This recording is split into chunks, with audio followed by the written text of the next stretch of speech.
بسم اللہ الرحمن الرحیم۔ السلام علیکم۔ حضرت ابراہیم علیہ السلام کے کہنے پر حضرت اسماعیل علیہ السلام نے اپنی زوجہ کو طلاق دے دی۔ حضرت ابراہیم علیہ السلام اپنے بیٹے حضرت اسماعیل علیہ السلام اور ان کی والدہ ماجدہ کو مکہ مکرمہ چھوڑ کر چلے گئے۔ اس وقت وہ ایک ایسی وادی تھی جہاں سبزے کا نام و نشان بھی نہ تھا۔ کہا جاتا ہے کہ حضرت ابراہیم علیہ السلام وقفے وقفے سے اپنی زوجہ محترمہ اور حضرت اسماعیل علیہ السلام سے ملاقات کے لیے مکہ مکرمہ آیا کرتے تھے۔ جب حضرت اسماعیل علیہ السلام جوان ہوئے تو ان کا نکاح قبیلے بنو جرہم کی ایک لڑکی سے ہوا۔ حضرت اسماعیل علیہ السلام شکار کرنے جاتے تھے، جو کچھ ملتا اسی سے گزر بسر کرتے۔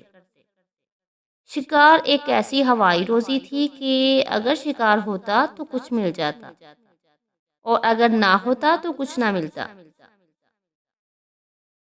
ایک مرتبہ حضرت اسماعیل علیہ السلام شکار پر گئے ہوئے تھے کہ ان کی غیر موجودگی میں حضرت ابراہیم علیہ السلام ان کے گھر میں تشریف لائے۔ انہوں نے اپنی بہو سے پوچھا کہ سناؤ کیا حال ہے؟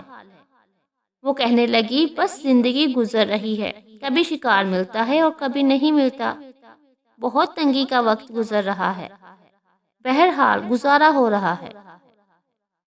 اس نے اس طرح ناشکری کے الفاظ کہے کہ حضرت ابراہیم علیہ السلام نے پوچھا کہ میری مہمان نوازی کے لیے گھر میں کوئی چیز موجود ہے؟ تو بہو نے صاف انکار کر دیا۔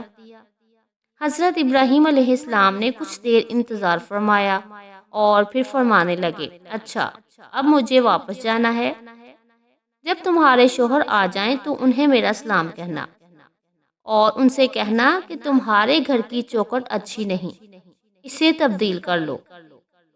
یہ بات کہہ کر حضرت ابراہیم علیہ السلام واپس چلے گئے۔ وہ عورت حضرت ابراہیم علیہ السلام کی بات نہ سمجھ سکی۔ جب حضرت اسماعیل علیہ السلام گھر واپس آئے تو ان کی بیوی نے انہیں حضرت ابراہیم علیہ السلام کا پورا پیغام سنا دیا۔ حضرت اسماعیل علیہ السلام فرمانے لگے کہ وہ تو میرے والد گرامی تھے، میری ان سے ملاقات تو نہیں ہو سکی، البتہ وہ مجھے ایک پیغام دے گئے ہیں کہ گھر کی چوکھٹ اچھی نہیں ہے، اسے بدل دینا، یعنی تمہاری بیوی ناشکری ہے، اسے بدل دینا۔ تو محترم ناظرین، حضرت اسماعیل علیہ السلام نے اپنی اس بیوی کو طلاق دے کر فارغ کر دیا۔ کچھ عرصے کے بعد ایک اور قبیلے کی لڑکی کے ساتھ حضرت اسماعیل علیہ السلام کی شادی ہوئی۔ اب یہ عورت بڑی صابرہ شاکرہ تھی۔ سال 2 سال کے بعد حضرت ابراہیم علیہ السلام پھر تشریف لائے، لیکن حسن و اتفاق سے اس بار بھی حضرت اسماعیل علیہ السلام گھر پر موجود نہیں تھے۔ ان کی اہلیہ نے بتایا کہ وہ روزی کی تلاش میں گئے ہیں۔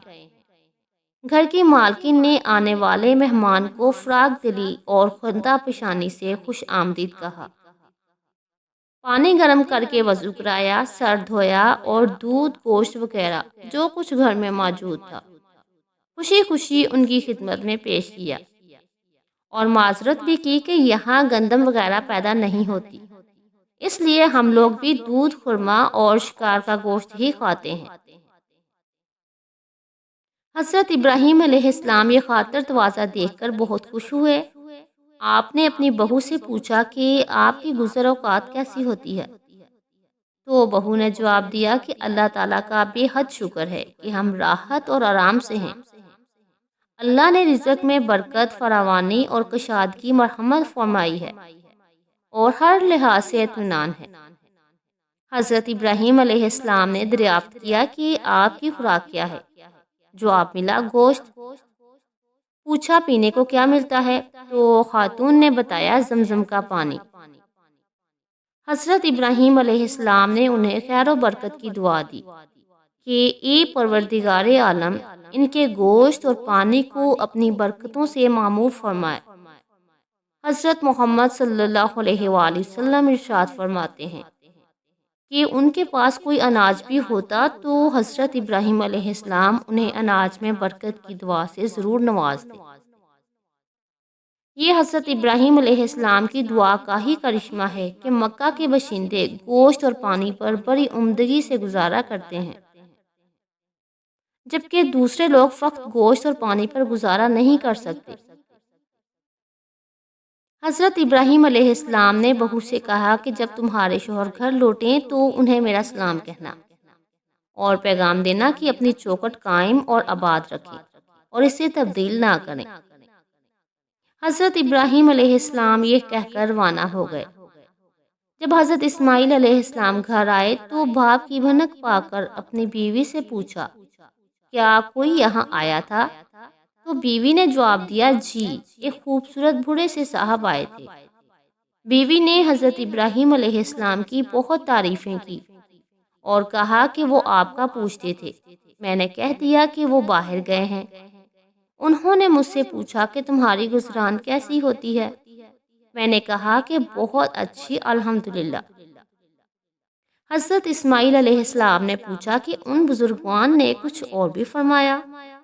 تو بیوی نے بتایا کہ ہاں، آپ کو سلام کہا اور یہ کہا کہ آپ کے دروازے کی چوکھٹ بہت ہی عمدہ ہے، اس کو حفاظت سے رکھنا۔ جب حضرت اسماعیل علیہ السلام نے یہ پیغام سنا تو وہ بڑے خوش ہوئے اور کہنے لگے کہ وہ میرے والد گرامی تھے اور وہ مجھے پیغام دے گئے ہیں کہ تم ایک اچھی بیوی ہو، مجھے تمہاری قدر کرنی ہے اور تمہیں زندگی بھر اپنے ساتھ رکھنا ہے۔ ایک اور روایت کے مطابق حضرت اسماعیل علیہ السلام جب گھر کو لوٹے تو گھر میں موجود ایک نفیس مہک سے ہی انہیں احساس ہو گیا کہ ان کے والد محترم گھر تشریف لائے تھے، اور ان کی بیوی نے سارا واقعہ تفصیل سے بتایا۔ محترم ناظرین، یہ حضرت اسماعیل علیہ السلام کی وہ بیوی تھیں جن سے حضرت اسماعیل علیہ السلام کی نسل آگے چلی۔ یہ واقعہ کئی کتابوں میں لکھا ہے، مگر سوال یہ ہے کہ اس کے پیچھے کیا حکمت تھی، کیونکہ اللہ رب العزت کو طلاق سخت ناپسند ہے۔ پھر بھی اللہ تعالیٰ کے پیغمبر حضرت ابراہیم علیہ السلام نے اپنے بیٹے حضرت اسماعیل علیہ السلام کو اپنی چوکھٹ تبدیل کرنے، یعنی اپنی بیوی کو طلاق دینے کا حکم کیوں دیا؟ حضرت ابراہیم علیہ السلام نے جو اپنے صاحبزادے حضرت اسماعیل علیہ السلام کو گھر کی چوکھٹ کی تبدیلی کا حکم دیا تھا، اس کی وجہ یہ بیان کی گئی ہے کہ حضرت اسماعیل علیہ السلام کی بیوی کی باتوں سے اس کا ناشکرہ ہونا اور دنیا عیش و عشرت کی طلبگار ہونا اور خاوند کے ساتھ باوفا نہ ہونا ظاہر ہو گیا تھا، اس لیے کہ نیک بیوی اپنے خاوند کی عزت و سفید پوشی کا بھرم رکھتی ہے، ہر کسی کے سامنے اپنی تنگی کا واویلا نہیں کرتی، جو کہ بری بیوی کی خصلت ہے، جو کہ نبی کے گھرانے کی شان و شیان نہیں تھا۔ اس وجہ سے انہوں نے اپنے صاحبزادے کو طلاق دینے کا حکم فرمایا۔ اور رہا یہ سوال کہ طلاق اللہ تعالیٰ کو سخت ناپسند ہے، اس کے باوجود ایسا حکم کیوں دیا؟ تو اس کا جواب یہ ہے کہ ناپسند ہونے کے باوجود اللہ تعالیٰ نے طلاق کو حرام قرار نہیں دیا، بلکہ کسی مصلحت کے سبب دینے کی اجازت بھی دے رکھی ہے، اور قرآن مجید میں فرقان حمید میں اس حوالے سے تفصیلی احکامات موجود ہیں۔ تو محترم ناظرین، اس ویڈیو سے ہمیں یہ سبق ملتا ہے کہ ہمیں ہر حال میں اللہ پاک کا شکر ادا کرنا چاہیے اور ناشکری نہیں کرنی چاہیے۔ اللہ پاک ہمیں دین کو سمجھنے کی توفیق عطا فرمائے، اور اللہ پاک ہمیں اپنے احکامات اور حضرت محمد صلی اللہ علیہ وآلہ وسلم کی تعلیمات پر عمل کرنے کی توفیق عطا فرمائے، آمین۔ جزاک اللہ۔ ویڈیو پسند آئی تو کامنٹ سیکشن میں ضرور بتائیے گا، ویڈیو کو لائک اور شیئر ضرور کیجیے گا، اور جو میرے چینل پر نئے ہیں وہ میرے چینل کو سبسکرائب کر لیجیے۔ اللہ حافظ۔